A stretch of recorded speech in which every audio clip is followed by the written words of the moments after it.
Welcome to a heavily electrified 2019 Geneva Motor Show. And if you'd like to see more of videos like this, please don't forget to like, subscribe, and if you turn on notifications, you'll never miss a thing. This rotating gently behind me is the Ferrari F8 Tributo. It is the replacement for the 488 GTB, and it contains elements of Ferrari's last special edition mid-engine supercar, the Pista. But it doesn't have all of the hardcore bits of that car put in. What does it get? Well, it gets the Pista's engine, which is basically a challenge engine, but it is slightly heavier. It's got carpets back in it and that sort of thing. So it's a kind of halfway house between the 488 and the full-on Pista. It gets many of the Pista's aerodynamic elements, and the name F8 Tributo refers to its V8 engine with twin turbochargers, which has been named Engine of the Year loads of times, of the best engine of the past 2 decades, and so on and so forth. Now, this is the 3rd generation mid-engine Ferrari to continue with the same platform, and that's slightly unusual in Ferrari terms. They usually go 2 generations, then get a new architecture. It's unusual, though not unprecedented, for it to carry on 3 times, but we would expect this car to remain in production for a little while before Ferrari downsizes to a V6, adds hybridization, and then takes on whatever the McLaren 720S will be replaced by, plus Aston Martin's new Vanquish.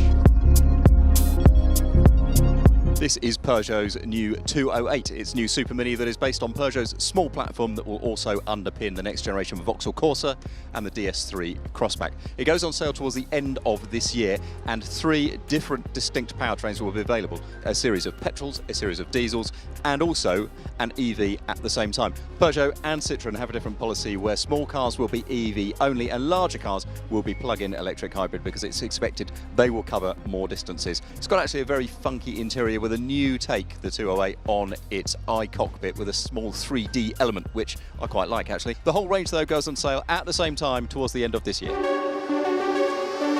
After an internal battle as to whether this car makes production, the Honda Urban EV concept moves a step closer to production reality in this form, the E-prototype. It will go on sale by the end of this year. It has gained a pair of rear doors in the process. The car is shorter than a Honda Jazz, about 10 centimetres taller than a Mini, and it is quite funky. It has a really funky interior, but Honda has not gone mad for the range. It says the electric range of this car will be approximately 125 miles.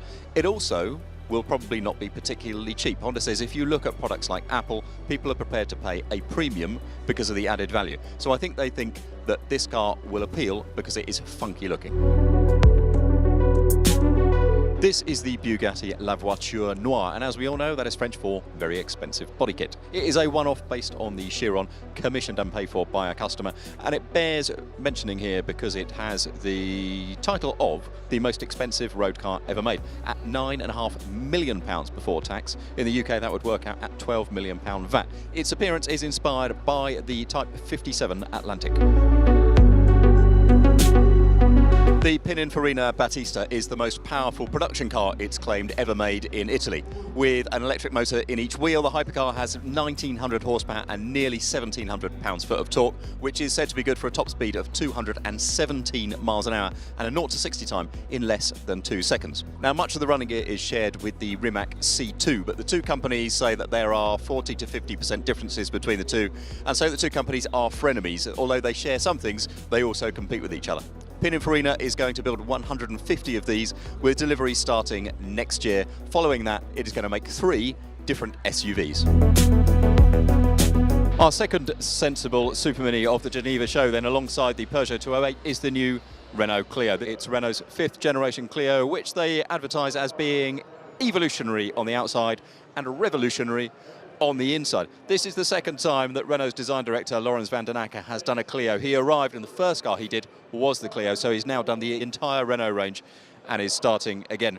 So the big news is not necessarily on the outside, where the car is a little bit shorter, a little bit lower, the body in white is a little bit lighter. The bigger story comes inside, where there is said to be much more functionality to the Clio's interior. There'll be a petrol, diesel and hybrid range. Come 2020, the Clio will become Renault's first hybrid.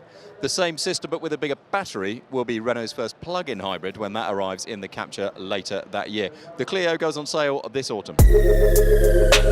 This is the Alfa Romeo Tonale, if you're being uncharitable, and it is a concept of a compact SUV that will sit beneath the Stelvio in Alfa Romeo's range when it goes on sale in 2022. It'll use the same platform as the Jeep Renegade, which means it will be predominantly front-wheel drive, eek. But Alfa Romeo does say it will target being the best in its class to drive. At the moment, it's got a plug-in hybrid electric powertrain, but you can guarantee that by the time it goes on sale, it will have a range of engines, some of which will be among the sportiest in its class. The Polestar 2 is Polestar's second production car, as the name suggests, and priced between 35 and 50-ish thousand pounds. It'll be a direct competitor for the Tesla Model 3.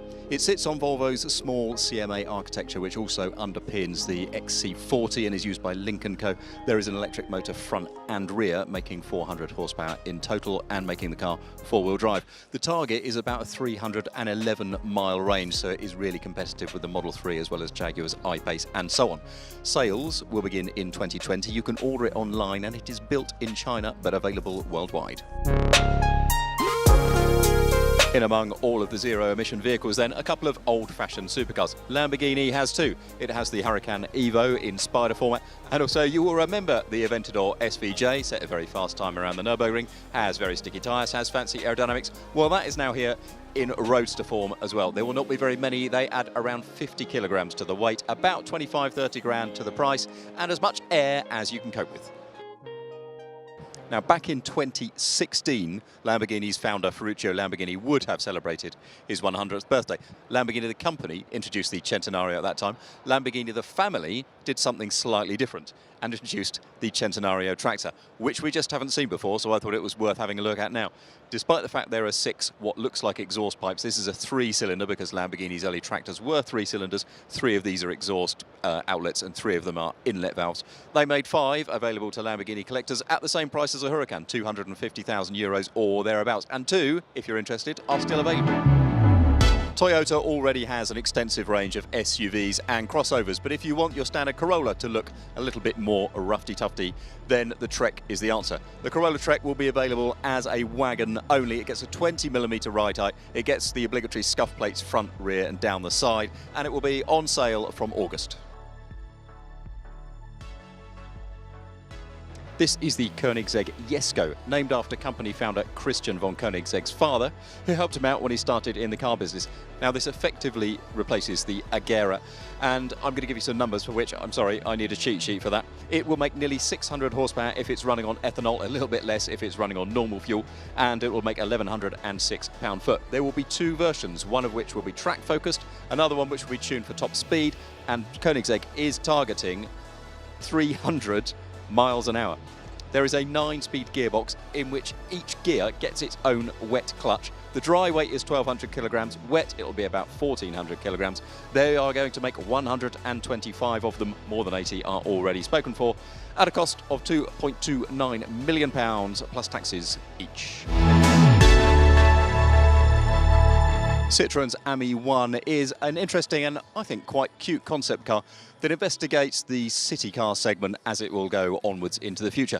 Young buyers are not really quite so engaged at buying small cars as they used to, and as more cities bring in stringent emissions regulations, something has to be done. So Citroen is thinking that perhaps you could have an electric car like the Ami 1. In fact, they don't really like the phrase car at all, fitting some of Europe's quadricycle regulations, which means that the car has a maximum speed of 28 miles an hour, a maximum weight of 450 kilos, and a maximum width of 1.5 meters. In some European countries, it could even be driven without a driving license.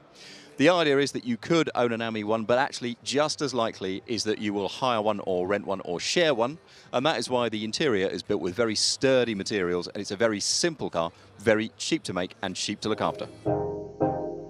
When Audi's Q4 e-tron goes on sale late in 2020, it will be Audi's 5th electric vehicle, and by 2025, Audi will have 12 of them. This SUV is slightly shorter, slightly lower than a Q5. It sits on Volkswagen Group's specific MEB electric architecture, and we think it will have a range of around 280 miles and about 302 horsepower. The interior, although it is a concept, does look like it could translate to a production cars quite easily.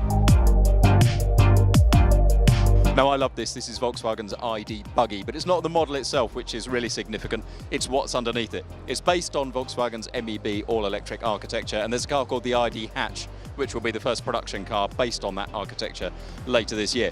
But this car looks brilliant. It was reminiscent of the old Manx Meyer buggies from the 1960s, which were based on Volkswagen Beetles. And in a way, something similar is possible here. All of the body panels on this are self-supporting and removable, and Volkswagen says it is going to make its architecture available to other car manufacturers who could take the skateboard chassis that it's based on, put the motor front or rear where they like, and put on their own body panels. It is a really different approach to car making. This is the Lagonda all-terrain concept, and it will go into full-scale production in Aston Martin's St Athan factory in Wales in 2022. It bears some relation to the first Lagonda concept we saw last year, which was a saloon, but this one sits 200mm higher. But like the saloon, it makes the most of its full EV powertrain and has absolutely loads of space inside. Oodles is the official Aston Martin speak. And finally then, the Lagonda shares space on the Aston Martin stand with not one but two mid-engined Aston Martin concepts, the next Vanquish and the 003. Now, this stand is absolutely heaving, so what we've done is had a special exclusive early look at those in a studio. There will be a link to that video right from here. Meantime, thank you very much for joining us. If you like, subscribe, turn on notifications, you won't miss any of Autocar's videos. Thanks very much for joining us, and we'll see you next time.